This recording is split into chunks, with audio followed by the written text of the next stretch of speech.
Welcome to Chapter 27 on bleeding. In this chapter, we will explore the various aspects of bleeding, its causes, management, and the critical steps required in pre-hospital care. Understanding bleeding is essential for providing effective emergency care and ensuring patient survival. This chapter covers the National EMS Education Standard competencies related to trauma. It emphasizes the importance of applying fundamental knowledge to provide both basic and selected advanced emergency care and transportation based on assessment findings for an acutely injured patient. Focusing on bleeding, the competencies include the pathophysiology, assessment, and managing of bleeding, as well as fluid resuscitation. These skills are vital for managing bleeding effectively in emergency situations and preventing further complications such as shock. The competencies also cover the comprehensive knowledge of the pathophysiology for respirations and perfusion. This knowledge is applied to patient assessment and management, ensuring the emergency care providers can address issues related to bleeding and maintain adequate perfusion. Bleeding can be one of the most time-sensitive conditions encountered in emergency care. It can be external and obvious or internal and hidden, leading to conditions such as weakness, shock, and death. Understanding the different types of bleeding and their potential consequences is important for timely and effective intervention. Perfusion is the circulation of blood within an organ or tissue in adequate amounts to meet cells' current needs for oxygen, nutrients, and waste removal.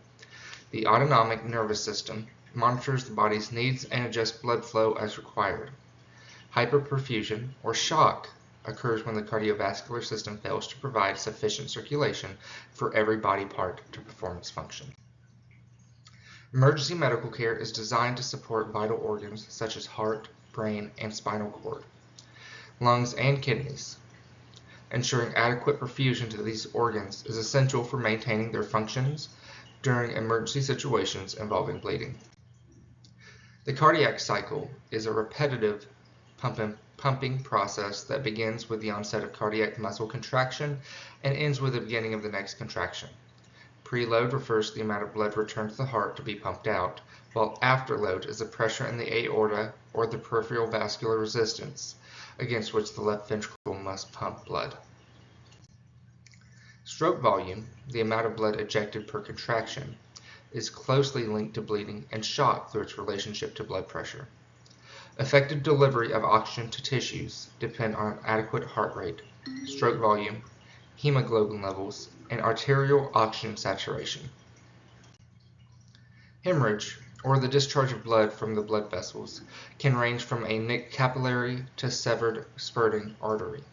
External bleeding is often controlled by using direct, even pressure dressings, splints, hemostatic dressings, tourniquets, or pressure bandages. Understanding the types and severity of hemorrhage is essential for proper management. External hemorrhaging usually results from a break in the skin. The extent or severity of the bleeding is often determined by the type of wound and the types of blood vessels involved. Internal hemorrhaging may occur in any portion of the body. Non-traumatic internal hemorrhage often results from conditions such as gastrointestinal bleeding, ruptured ectopic pregnancies, or ruptured aneurysms. Identifying the signs and symptoms of internal hemorrhage is important for timely intervention.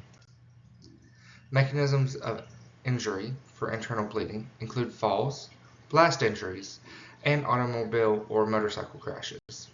Nature of illness may involve bleeding ulcers, bleeding from the colon, ruptured ectopic pregnancies, and aneurysms.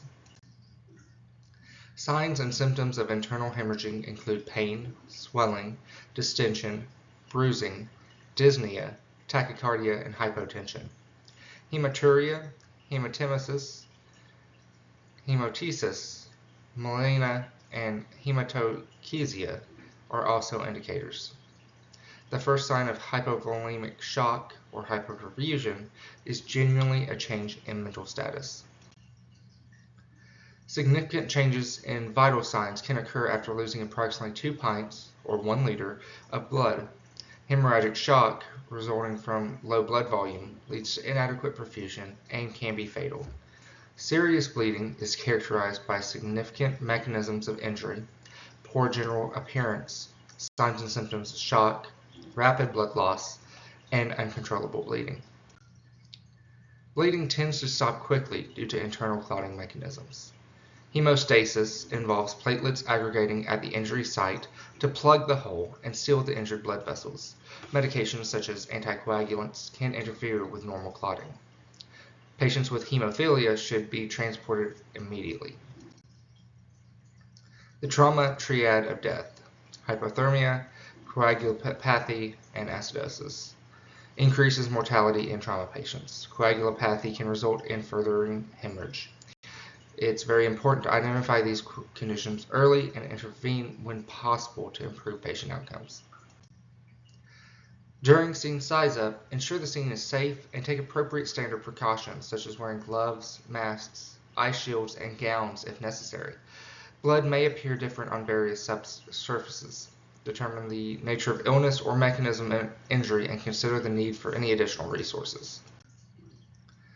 The primary survey involves searching for life-threatening bleeding, being aware of obvious signs of injury and distress, performing a rapid full-body scan, and following the ABCDE mnemonic. Assess the patient's level of consciousness using the ABPU scale. Manage airway and breathing. Assess pulse rate and quality. Determine skin condition and color, temperature, and capillary refill time. Internal bleeding must be treated promptly, and transport decisions should be made based on various factors, including the need for stitches and local protocols. During history taking, investigate the chief complaint and be alert for signs or symptoms of other injuries due to the MOI or NOI. Carefully assess the MOI in trauma patients and gather information on the chief complaint using the OPQRST mnemonic, and obtain a sample history as well. The secondary assessment aims to uncover injuries or illnesses that may have been missed during the primary survey, record vital signs, complete a focused assessment of pain, and attach appropriate monitoring devices. Assess the respiratory, cardiovascular, neurologic, and musculoskeletal systems. Obtain baseline vital signs as well. In geriatric patients, the pulse rate may not increase with early shock, so it's important to determine the patient's normal baseline blood pressure and circulatory status. Reassessment involves evaluating the effectiveness of any interventions and obtaining the patient's vital signs every 5 to 15 minutes en route to the emergency department. Recognize and estimate and report the amount of blood loss. Describe the MOI or NOI and any signs and symptoms with the internal bleeding. External hemorrhaging can often be managed with direct pressure combined with pressure dressings or splints. When dealing with uncontrollable external bleeding in an extremity, the use of a tourniquet is preferred. Provide high-flow oxygen and assist ventilations if needed. Direct pressure can control most instances of external bleeding. Apply pressure over the top of a sterile dressing and create a pressure dressing by firmly wrapping a sterile, self-adhering roller bandage around the entire wound. If direct pressure fails, consider applying a tourniquet or wound packing with a hemostatic agent. Wound packing creates an internal pressure dressing that fills the wound cavity and applies pressure from within. Hemostatic agents cause enhanced clot formation at the wound site by dehydrating the blood or undergoing a chemical reaction that stimulates the natural blood clotting cascade. Tourniquets are useful for severe hemorrhaging from an extremity injury below the axilla or groin when the other methods of control have become ineffective. There are several commercially available tourniquets, such as the Combat Application Tourniquet or CAT, Special Operations Forces Tactical Tourniquet or SOFT-T, the ratcheting medical tourniquet, and stretch wrap and tuck tourniquet. A tourniquet is typically released at the hospital. If a commercial tourniquet is not available, you can apply a tourniquet using a triangular bandage or stick and rod. Fold the triangular bandage until it is 4 inches or about 10 centimeters wide and 6 to 8 layers thick. Wrap a bandage around the extremity twice and tie 1 knot in the bandage. Place a stick or rod on top of the knot and tie the ends of the bandage over the sticks in a square knot. Twist the stick or rod to tighten the tourniquet until the bleeding has stopped and distal pulses are no longer palpable. Secure the stick in place, write TK and the time of application on the patient's forehead, and notify the hospital personnel that a tourniquet has been applied. Ensure the tourniquet is proximal to the injury and as close to the groin or axilla as possible. Do not use any wire, rope, a belt, or any other narrow materials, and do not cover the tourniquet with a bandage. Never loosen the tourniquet after it has been applied. Air splints can control bleeding associated with severe soft tissue injuries by applying uniform pressure over the wound. Rigid splints can help stabilize fractures, reduce pain, and prevent further damage to soft tissue injuries. Traction splints are specifically used to stabilize isolated femur fractures. After applying any type of splint, it is very important to monitor the circulation in the distal extremity to ensure that blood flow has not been compromised. Pneumatic anti-shock garments are inflatable devices that cover the legs and abdomen, providing uniform pressure to control bleeding and manage shock. Although these devices are rarely used, it is important to follow any local protocols you have when considering their use. These garments can help stabilize patients with significant blood loss and prevent further deterioration. Hemorrhaging from the nose, ears, and mouth can be caused by various factors, including skull fractures, facial injuries, sinusitis infection, high blood pressure, coagulation disorders, and digital trauma. For a nosebleed, apply cold compresses to the bridge of the nose while the patient leans forward, or roll gauze and place it under the patient's upper lip to create pressure on the blood supply to the nose.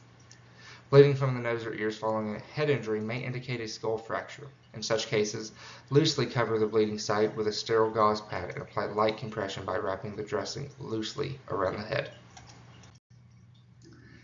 Definitive care for internal hemorrhaging includes rapid transport to the emergency department. Treatment focuses on managing shock, minimizing movement of the injured part, and ensuring rapid transport.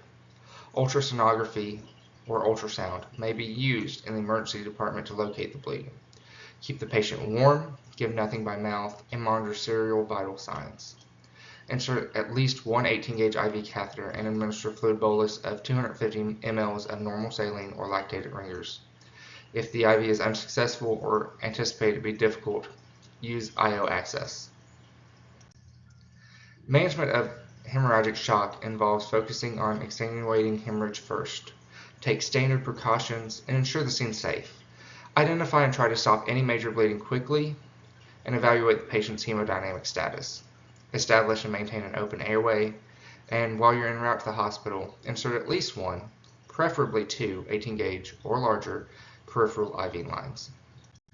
Only obtain IV access at the scene if delayed transport is imminent. While on scene, administer warm isotonic crystalloids. Again, don't give anything by mouth and continuously monitor until you're able to transport. Accurate documentation and communication of the patient's condition and care provided are essential for a smooth transition to hospital care. I do believe that this is all we're going to be going over in the bleeding chapter. If you all have any questions or concerns, please reach out to me. I hope to see you all this week. Have a great day. See you all later.